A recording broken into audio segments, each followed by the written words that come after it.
My heart raced again, not because I'm scared, but because he is now here. Matalim at malamig niyang mga matay nakatingin sa lalaki. He was like talking to me using his auspicious eyes. Umalis ka na rito, kung ayaw mong madamay. Wala naman kasing masamang gagawin dito sa nobya ko eh. Halos mandiri ako nang biglang umakbay sa akin ang isang lalaki. Nakita ko kung paanong mas nagalit ang mga mata ni Lucas habang unti-unti nakuyom ang kanyang kamao. I know you people. You want to see me, right? So here I am. Aniya dahilan para mas matigilan ng apat. Hindi ba nila nakilala kagad si Lucas? Dahil doon nagawa ko apakan ng paa ng isang lalaki bago kumawala at tumakbo patungo kay Lucas. We must go. They have a dangerous weapon. Sasaktan ka nila. Kumbinsi ko kay Lucas habang pilit siyang hinihila paalis.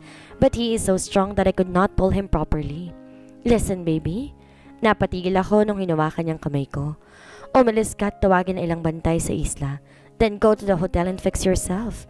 Act like nothing happened, okay? Aniya, tinalikan ako na mabilis sa pisngi ko. Gusto kong umayaw pero hindi ko magawa. Nang lumapit ang tatlong lalaki kay Lucas at pinagtulungan siya. I was just standing there. Hindi ako makagalaw. Wife, go now. He shouted that makes me blink and back to myself. Oh shit. Wala akong magawa kundi tumakbo at gawin ang dapat. Savannah's POV. Nanginginig ang mga kamay at tuhod ko sa kaba habang nakaupo sa dulo ng kama. Hinihintay ko si Lucas na bumalik. He can't be heard dahil sumugod doon ng ilang bantay pero hindi ko mapigilang mag-alala knowing na may mga patalim ang mga taong yon. They are so badly want to hurt him. Ano ba ang problema ng mga taong yon? Huminga ako ng malalim at pilit na pinapakalma ang sarili ko hanggang biglang bumukas ang pinto. My heart immediately melted as I saw the man I've been waiting for. He looked at me with a soft in his eyes. Ngumiti siya ng matamis.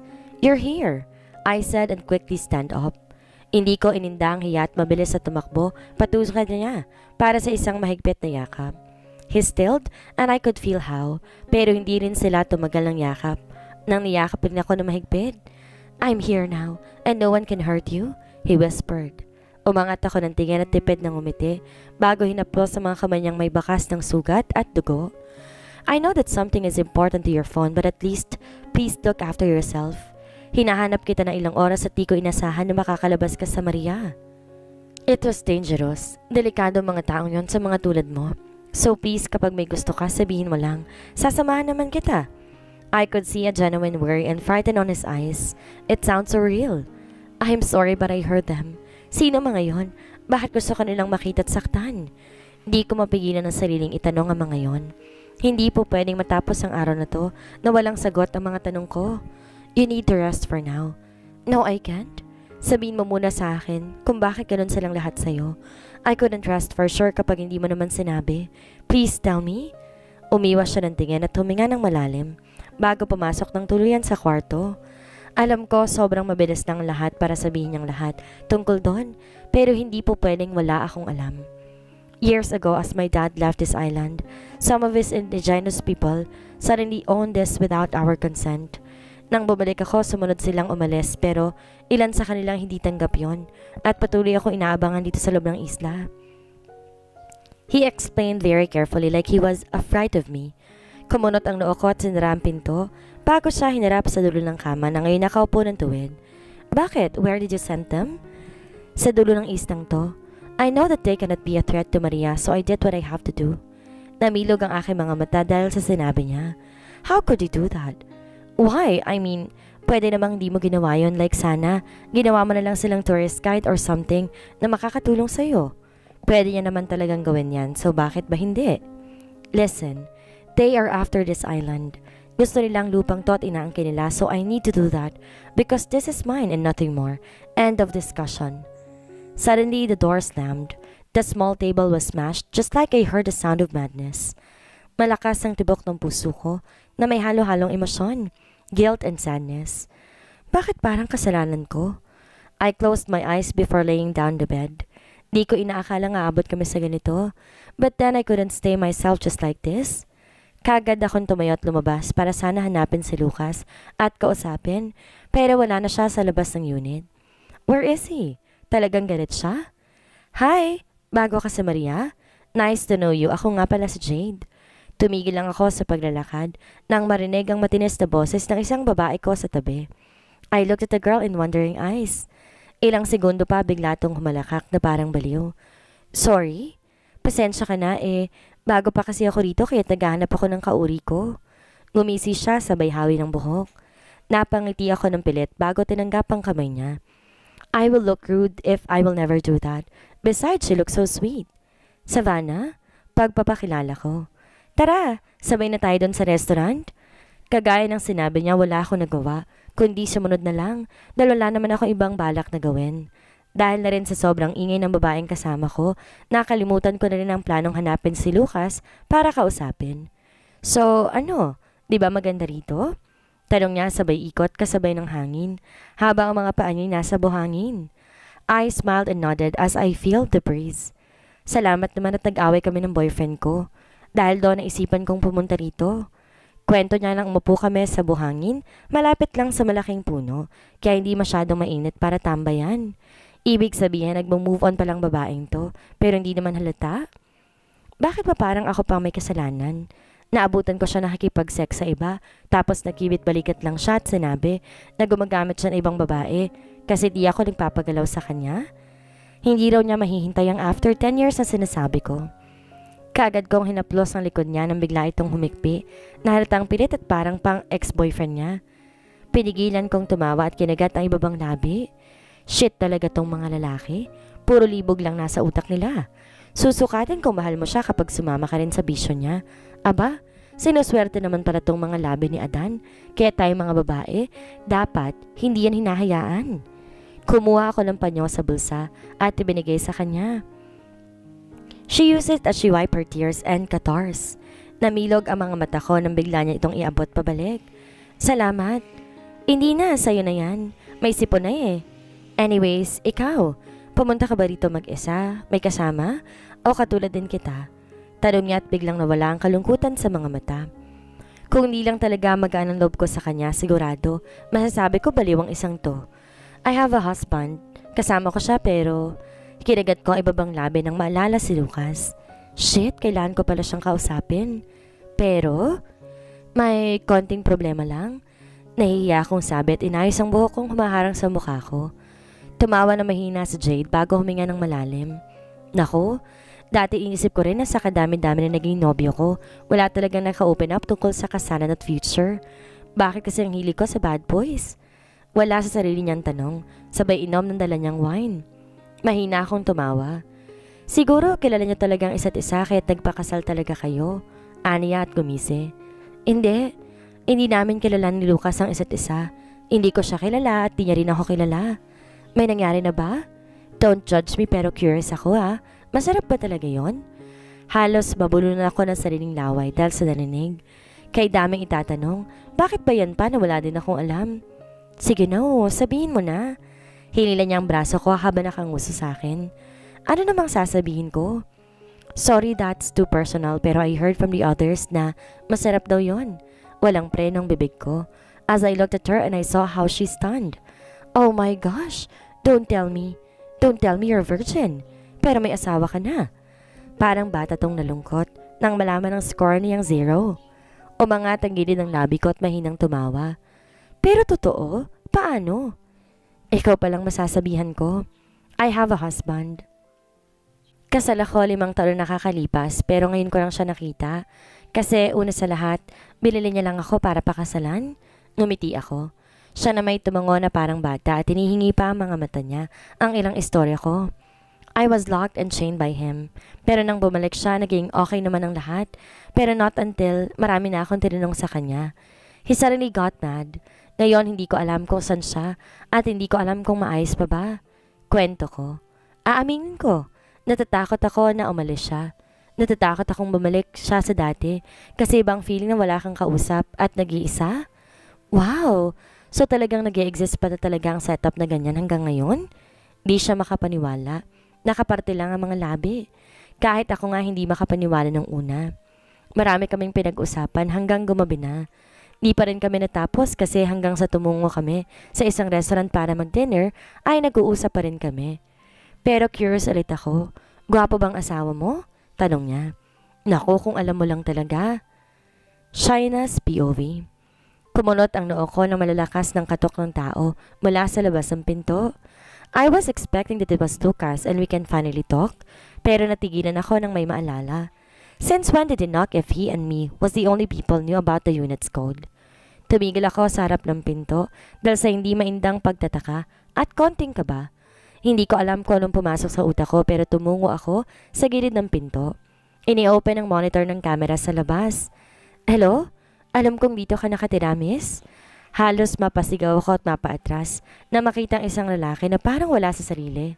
Ramdam ko ang pangangalin ng kaugatan ko sa sobrang gulat at takot. Hindi ako po pwedeng magkamali. Isa yon sa lalaking humabol sa akin at may masamang balak kay Maria. May kung anong nakakatakot tungiti sa labi ng isang baliw na lalaki. May dalintong malaking baseball bat. Paano? Paano nila ako nasundan? Wala sa sarili kong tanong. Halos manginig ang mga mata. Hindi ko alam ang gagawin at di rin ako makatayo dahil parang may anong pumipigil sa mga paa ko. Hindi ko alam kung nagsasalita pa ba ang lalaki sa labas dahil hindi ko na rin to marinig. Ngunit hindi lumipas ang ilang segundo. Halos mapasigaw ako nang kumalabog ng malakas ang pinto ng unit na parang sinisipa to. Oh gosh, I need help. Pinilit kong tumayo kahit parang hindi kaya ng mga paa ko dahil sa sobrang kaba bago tumakbo para kunin ang telepono sa lamesa. I need help before that creepy madman could enter. Hello, this is Maria. Hotline. Thank you for calling us. What can we do for you, ma'am or sir?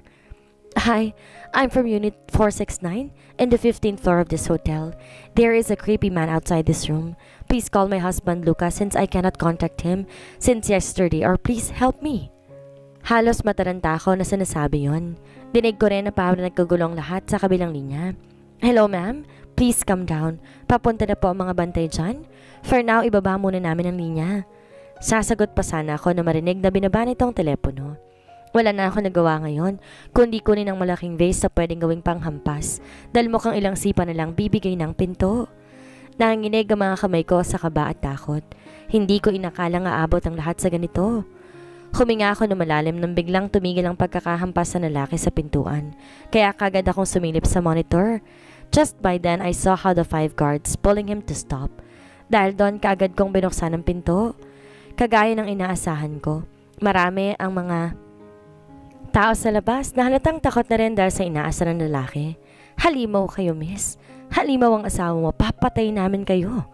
Sigaw na narinig ko sa lalaki habang pinipigilan siya ng mga bantay. I couldn't say a word as I was looking at him. Ano ba ang mga pinagsasabi niya? Pasensya na talaga kayo, ma'am. Nakuha na namin to kanina pero mukhang nakatakas na naman kasi ang tagal ng mga doktor na titingin sa kanya. Aalis na ho kami. Paalam sa akin isang bantay at nilang lalaki patungo sa elevator kahit panay sigaw nito kung paanong kasamang ang asawa ko. Ayokong mag-isip na masama kay Lucas. Pero paano kung totoo nga ang sinabi nila? Hindi pa ako sigurado dahil ngayon ko lang siya nakilala ng tuluyan. What happened? Dumating ng asawa mo? I looked at Jade behind me na bagong labas lang sa unit niyang kaharap ng akin. I did not say a word and quickly approached her for a hug. Nagulat siya pero ilang minuto pa hindi rin to nagsalita at tinapik-tapik ang likod ko na hindi masyadong malakas. Hindi ko na alam pa ang gagawin ko. I whispered at her. Pagod na ako pero hindi ako mawawalan ng pag-asa hanggang makausap ko si Lucas. Okay lang yan, saka baka uuwi na mamayang asawa mo. Nako naman at buong araw ka na naghihintay para sa kanya. Tumango-tango ako sa sinabi niya at gumiti ng matamis bago nagpaalam para pumasok ulit sa unit ko. Kahapon nang umuwi ako hindi na makita si Lucas pero narito pa naman ang mga gamit niya. Plus he won't leave me. I was about to fix the vase but suddenly the doors ding-signed that someone entered. Natigilan ako at agad na tumingin pabalik sa pinto. Is everything okay? Are you hurt? Di ako makasagot na makita ang kanina ko pang hinihiling na ihulog ng langit. He was standing next in the door and his hair was messy, like he's been traveling. Kasabay ng malakas at dubok ng aking puso ay ang mabilis ding paggalaw ng aking mga paa sa pagtakbo patungo sa kanya. He looked stunned but he quickly caught me in his arms. Niyakap ko siya na mahigpit, kasabay na hindi ko mapigilang paglabas ng aking mga luha sa mata. I thought he will never came back. I am sorry, baby. Dinig kong bulong niya habang niyakap ako, pabalik ng mahigpit. This may look like a childish me, but I could not keep it. Are you mad at me? No, and never. I am just so mad about the idea na muntik kang mapano dahil hindi mo ako kasama doon. I am so sorry for shouting at you. Forgive me. Inangat niya ang aking panga bago pinunasan ng aking pisngi. He was smiling softly again that makes my heartbeat go crazy. Buwaba ang mga mata niya sa aking labi. He was staring at it like a cake. Baby, I want to kiss you. Dahan-dahan niyang inilapit ang kanyang mukha. Can I? My throat dried. Hindi ako makagalaw at makasagot dahil unti-unting lumalapit sa akin ang labi niya. Shit, malapit na talaga. For me, the world stopped as if we're just the only one in there together with Cupid and hearts. Malakas ang tibok ng puso ko hanggang tuluyan ko lang maramdaman ang labi niya. My hands are shaking and my head is spinning. Katunog na ng takong sa hagdan ang sumisigaw kong puso na parang ginawa para lamang sa kanya.